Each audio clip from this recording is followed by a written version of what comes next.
Derbyites, welcome back to episode 4 of our ongoing weekly recap video series for Outlander, our favorite show, one of the best shows on planet Earth. And of course, it's the lifeblood of Gold Derby because it's, everyone on the whole staff just loves it. I'm Rob Licuria. I'm here with Paula Sullivan-Licuria. We're ready to talk about episode 4 of season 6, Hour of the Wolf. And you know what? This was my favorite one by far of the 4 that we have seen to date. Fantastic episode, almost wholly about fleshing out the character of young, well, not so young anymore, Ian, played by John Bell, and I just loved it. So before we even get into it, what did you think of the episode? Yeah, I really enjoyed it. Can't say if it's my favorite. I think my favorite so far, yes. I find I found the whole thing fascinating, and I even remember saying when the end credits started rolling, I was like, is that it? Like, I wanted more. I was enjoying that episode so much that I wanted more. So I really enjoyed it. You meant that it wasn't like underwhelming. It was more that it was so well paced that we were so invested and immersed in it, and then it was done. And I was like, oh, I could go another hour with this. This is so brilliant. Yeah, so, I was like, give me more. So written by Luke Shellhouse. Obviously no surprise there. He has written some of the best episodes of this show in the past. Directed by Christiana Eberhon Green. Wonderful work. Out in the woods, you're working with animals, wolves. Yeah. You're working with a big ensemble cast, a lot of extras in fantastic Native American outfits. This costuming is just chef's kiss. So it opens on a flashback of Ian with the mohawk. So we get to see what happened and how he was welcomed into that clan and that tribe. Yeah. Fascinating stuff. Made a lot of sense, because before I was like, I don't know if I buy that, but now I do. I get how it all happened. And then, of course, what makes the show so compelling time and time again is when they talk of the future with people in the past. When they employ or utilize their power, the power coming from their knowledge, to influence subtly what is going to happen, not because they're power hungry, but because they're so empathetic that they want to help. And that is a very it's something that we don't often see on TV. And I just really appreciate that. So they talk about the Trail of Tears and how the Cherokee are going to be pushed off their land and decimated in a genocide, which is something that is very, very common in so many nations that we all live in. It's something very dear to my heart because I care deeply about our First Nations people here in Australia, and they have similar, obviously, concerns and a similar dark past in the US and Canada and other countries. So that was all really cool stuff. What did you think about the flashback when we got to see how Ian became who he is now? I really enjoyed it. Again, I kind of knew it was coming because you've got to remember, and Rick Rankin had a line in a previous episode that Ian mentioned. He said something like Ian mentioned his wife. Because don't forget, Ian just all of a sudden came back to Fraser's Ridge and he's not told anybody what's happened. So I was actually really happy we got to this episode at this point in the season because I didn't want it hanging. So I really enjoyed it. I liked the flashback, and I even mentioned to you, so the chief is standing there saying, so they finished the little ritual, you are now blood of our blood and bone of our bone. It's a recurring theme. And for those super fans out there, you've probably picked up that was the vow that Jamie made to Claire on their wedding day. So I really appreciated that theme being carried through.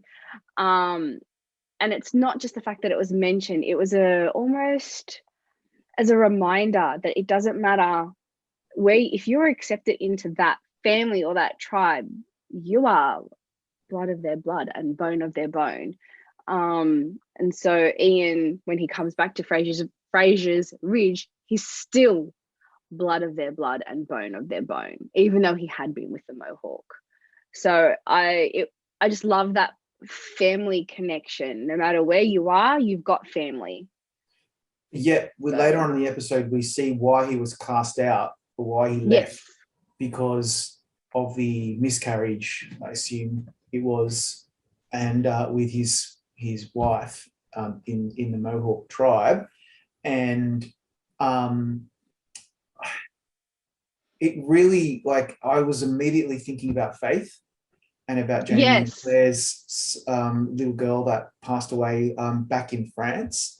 And then when Jamie mentioned it to Ian when he was consoling him, I just thought, beautiful reference for Luke Shellas, the writer, to pick up on something from previous seasons that many fans still talk about.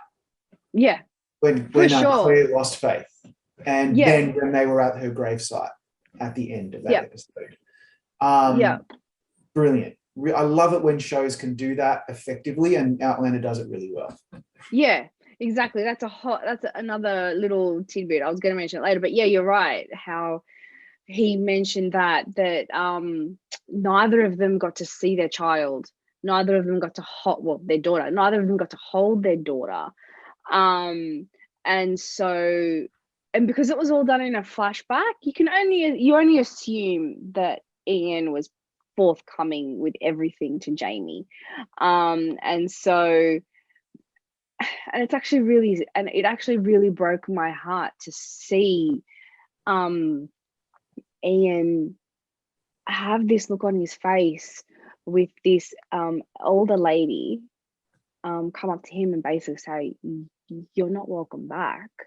Your wife," and as Ian explains, that it's the women who choose the husbands, or choose the partner, for want of a better word, and that she no longer wanted Ian to be in the camp because she had lost too many babies to Ian. So yeah, it was like just the I don't know if Sam's been coaching him, but the look, the crestfallen look when he realizes that his wife doesn't want him back.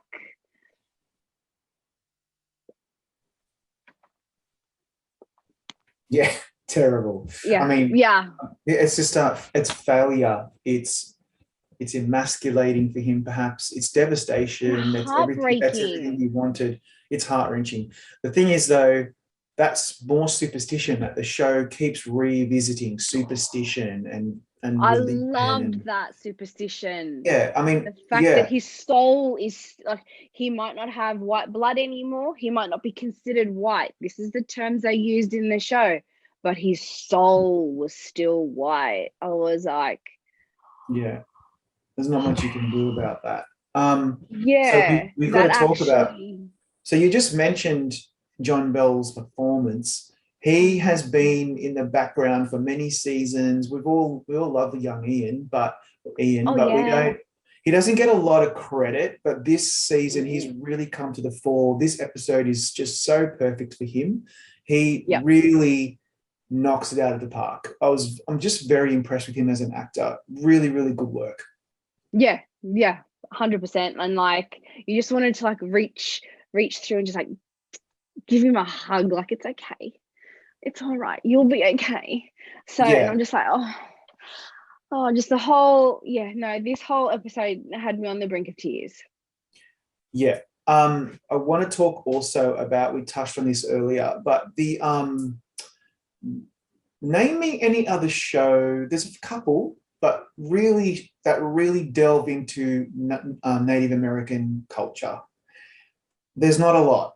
And no, there isn't. There really isn't. Like, we see some of it on Yellowstone, And of That course, was the only one that I could think of. yeah, and in 1883, and in a more contemporary setting, there's a great comedy series on FX called Reservation Dogs, but we don't often see Native Americans on TV.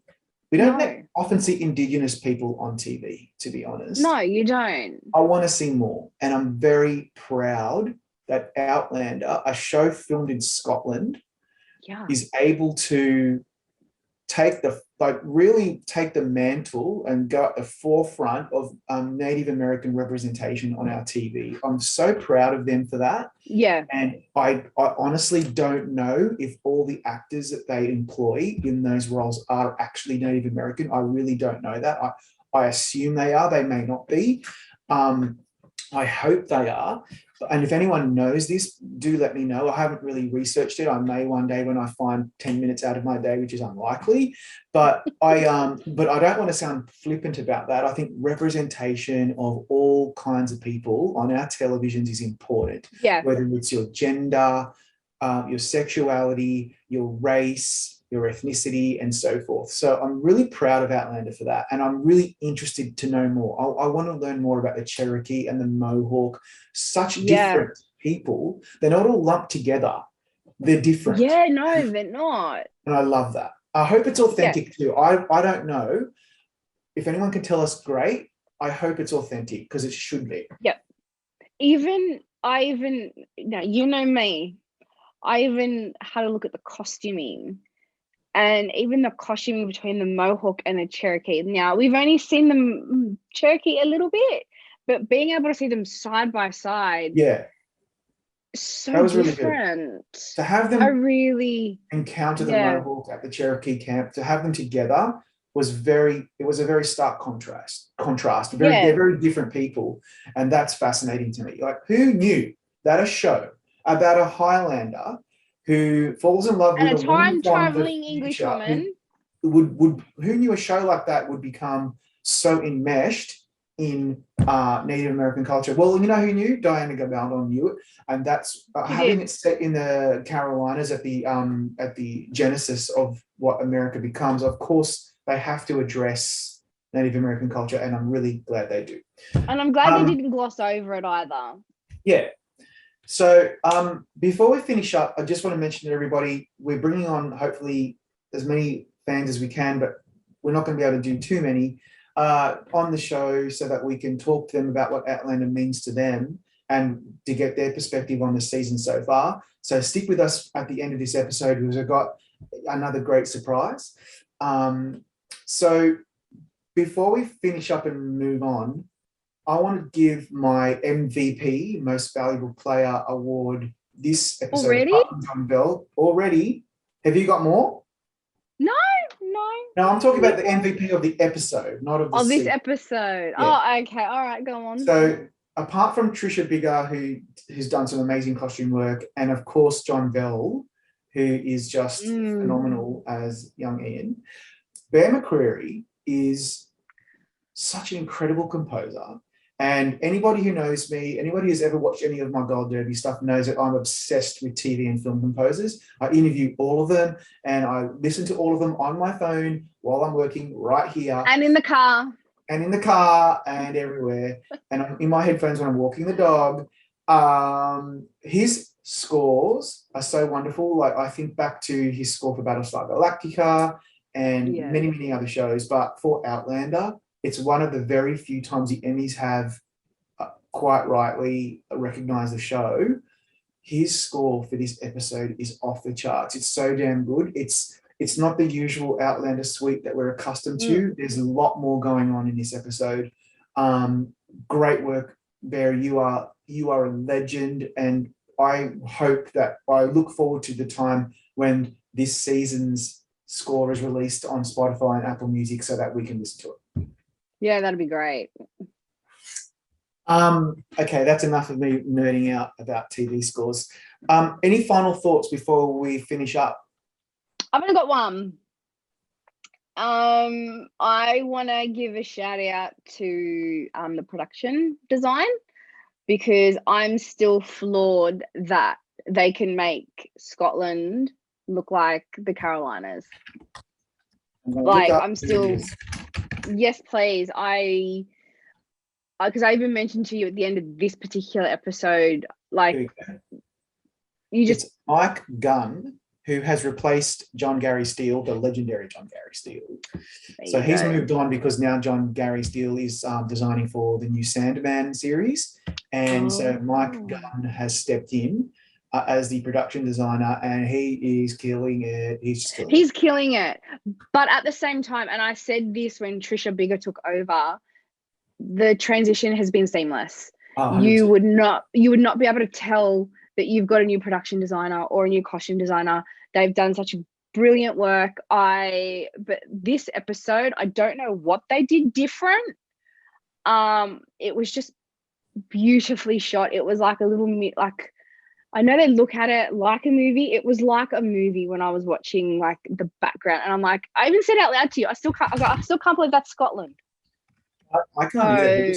Really, they do such a great job of making it not look like Scotland. Convincing. They make it look convincing, which I think is so. Yeah, if I had to pick one, that would be my one. All right. Well, let's finish up with this recap. Everybody, stay tuned though, because we have so much more to come. There we are. It's as promised. We are bringing in super fans from social media who love this show, because honestly, there's no other show on planet Earth where the fans are as excited and loving about a show as Outlander fans. And today we are really happy and delighted actually to introduce Diane Manning. She's a super fan. Diane, tell us about yourself. Where are you from? Originally Massachusetts, United States, and I'm now living in California. Nice. Now, I would love to know how you got into this show. Did you stumble upon it? Are you a book fan? Talk us through why you love, how you got into Outlander. Okay, stumble would be the right word. I was watching an Aussie vintage TV series called McLeod's Daughters. Oh God, that's one of her favorites. Well, there you go. Who has another fabulous female lead called Claire. And at one point in an episode, she sings a stanza of the Skyboat song. And I thought the melody was haunting. So I went and looked it up, and it kept coming up, Outlander, which I'd never heard of at all. And this is 2020, so where was I? And so what I did is I put it on, and I was like, oh, okay, where's the song? Where's the song? And then honestly, I just remember hearing this like dulcet voice musing about what might have been. And when I turned and looked, I saw this luminous woman looking in an old-fashioned shop window. And that was it. I mean, she had me at face. I mean, she had me before I even knew she was going to meet him. So that's how I discovered it. Wow. That's a great story. Wow. And I mean, it is a haunting song. A lot of people really take to the opening credits and the music on this show. It's such a vital part of it, isn't it? Like, it really is. Oh, it's another character. 100%. 100%. So you mentioned how you got into it. What I would like to know is, what do you love about an Outlander, and what does it mean to you personally? Initially, what I loved about Outlander is just the excellence. In the first season, I mean, everything about it, acting, directing, writing, costume, cinematography, everything. But what I have noticed as the seasons have gone on, honestly, I watch it because of the character Claire, especially as portrayed by Katrina Ball. Something just vibrates with her. And what was the second part of the question? What does it mean to you? Well, I discovered it late. So I discovered it in 2020. So right when the pandemic was starting. So total took me away, different time, different place, everything I think we needed. Then what happened is that isolation took over. And that's when I actually discovered the sort of kind of community of fans. And then it became something that was just more. It was just fun. And I think at its best, the fandom mirrors the community and the family within the show. And so it was well, it's a gift, really, actually. And then it was funny when the cast, actually had lots of fun during isolation, you know, Star Force, Katrina's fabulous book club, all that sort of thing. So it just kind of reconnected me to the world. That's amazing. You know, I don't think there's really any show that has a fan base quite like Outlander. It's something that I've learned over time. I mean, Paula's always been a fan of the show because she was a fan of the books. I stumbled upon it in season 2 because I would watch it with her, you know, so I don't always have to monopolize the TV. I thought, you know, let's watch something that she wants to watch. Yeah, you know what I mean? Like, you do these things. And I thought, the show is fine. It's great, you know, whatever. It wasn't really my thing. But then season 2 hit and I was like, oh, wow, this is incredible. And, you know, and the rest is history. So I'm curious now, if you think back, given that you're a more recent fan and you've had the opportunity, whilst we've all dealt with this horrifying pandemic, to kind of binge it, I suppose, as much as possible and really immerse yourself. Do you have a favorite episode? What is your favorite episode so far? Oh, so far. That's good to say that. I know most people will say The Wedding or A Malcolm. And I think The Wedding is probably one of the most perfect episodes of any television series ever. It is really amazing. However, and also I have to add that what I really liked is the love scenes were beautiful, but they all started out with really wonderful, long conversations. Like the best foreplay you've ever seen on television. That's there. But however, my favorite episode, still to this day, despite how full of sorrow it is Faith. I just, and it isn't just the loss, the miscarriage. I also think the entire episode, like when she visited the king, the Star Chamber, Power to the Orange, and also I think it's less than a minute, you probably know this better, but when she walks back, Fergus escorts her back into the house. It will never be a home. And I swear it is the most amazing embodiment of grief and loss. And she barely says a word. And the music is incredible. And I have to add that I love when Outlander echoes. And I thought there was a huge missed opportunity in season 5 during Bree's wedding. And Claire walked down the stairs, and I thought it would have been so amazing if spontaneously Fergus had showed up at the bottom of the stairs and had escorted her down the aisle. Yeah, right. Total mirror. He was there at one of her biggest sorrows and would share at her biggest joy. Anyway, missed opportunity there, Outlander. That would have been amazing. Wow, yeah, that's a good one. You know, we often hear that Faith has really affected and impacted so many people. Like, it is not only is it structurally, I would say, a perfect episode of television, everything about it is just in a kind of like 10 out of 10. But we have all, in some way, shape, or form, dealt with some kind of loss, grief, bereavement, whatever you want to call it, tragedy, trauma. And that episode I found really almost therapeutic. So it's a work of art, and it was also, I think it's really impacted a lot of people. I'm so glad you raised it. It's a beautiful episode. And wouldn't you want to actually, my only caveat is I'd love to see the director's cut of it, because I've seen some scenes that had to be edited out, and maybe for time or whatever, and I just think that would be amazing. I mean, if Outlander was smart, I'm sure every episode has like a fullness that had to be cut out because of time, and hey, give it to us. I'll take it. Yeah. Oh, that would be amazing. So Starz, if you're listening or watching at some point, or maybe we might tweet this out later, you should eventually do some kind of like retrospective tribute, and let's watch the episode again, talk about it, get everyone involved on the stage. I reckon it would sell out in a minute. It would be a huge hit. So let's do that. Let's see if we can do that. That's good. What's the final question? So you've seen episode 1. Yes. It's not a lot of season 6, but what do you think so far? Well, the first thing is total gratitude. I mean, that what they actually the obstacles they surmounted to bring it to us, I couldn't be more grateful. That being said, I know that an initial episode is sort of like planting the seeds of the stories, which I think they did fairly well. But I kind of wish they had tilled the soil a little bit more. And I was thinking about this. An example would be the lovemaking scene, which was lovely. If I get it right, the producers and the actors have all said that the time frame is very close to the ending of season 5, maybe even a few months. So,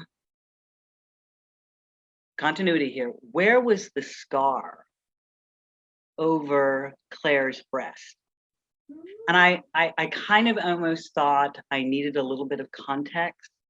Like, have they been able to do it? I mean, how do you go from the penultimate expression of love to something that was used as the most hateful, expression of hate, violent expression of hate? And I just wondered if, maybe if it isn't the first time, if there just had been some sort of, if Jamie had been tentative or some sort of embodiment of, there must still be something there, even if they've done it before. And I just thought that if they'd had the scar, which I think they should have, because in the end they had her touching his scar. But in fact, at this point, she's the one who's scarred. And I thought there's a lot of potential there with how maybe he was tentative to touch it, maybe she made him touch it. There was just more to be had there, I thought, but that's just me. And I also, I love the Ardsmuir, loved his interaction with the young blind boy. I thought that was so tender, perhaps a little bit too long. And I gotta tell you guys, I don't think they've solved Bree yet. I feel as if there's just something odd, like she walks into her mother's, contraption. And I was like, so Claire did that by herself? Wait, Bree's the engineer. Wouldn't she have actually helped her mother design that?